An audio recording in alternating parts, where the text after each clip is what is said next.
Interesting story here because a very unique and very big airplane touched down in Arizona, and of all places, right in the middle of Lake Pleasant. It's called the Philippine Mars, and it's a big flying boat. It's actually a boat with props on it. 12 News journalist William Pitts went out to the lake today to see the plane and all of its fans. All right, this is not something you see every day. That is a flying boat parked in the middle of Lake Pleasant. And not just any flying boat, this one is the last of its kind. Not every plane can float on Lake Pleasant. Of course, not every plane has groupies.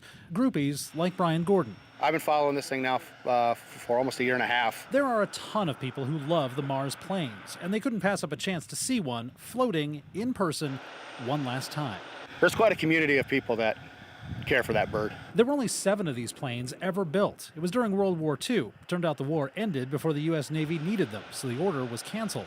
The Mars bombers were converted to be firefighter tankers and lived in Canada for decades. Us people in Port Alberni, when we were kids, we called them our bombers. Bruce Chamakwich is from the tiny town on Vancouver Island where these planes have been based for years. He's seen this one in the water, boated around it, touched it.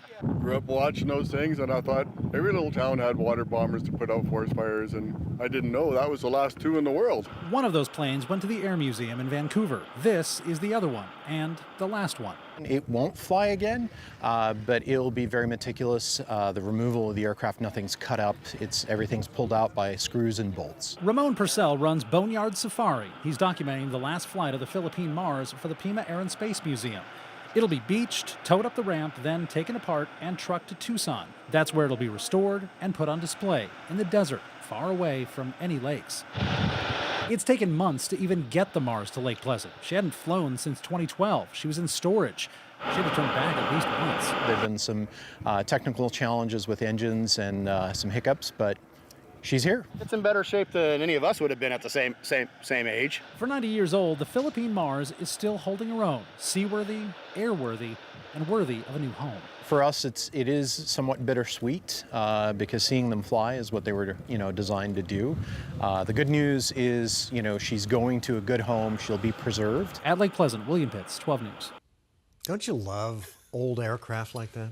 It seems crazy to me that something getting close to 100 years old is still able to fly. I know, and okay, can we get some volunteers to fly this thing one last time? It's been in mothballs since 2012. And to see that thing land on I Lake know. Pleasant, too, they had to probably clear the whole lake out. I know, but right? good landing, though. All right.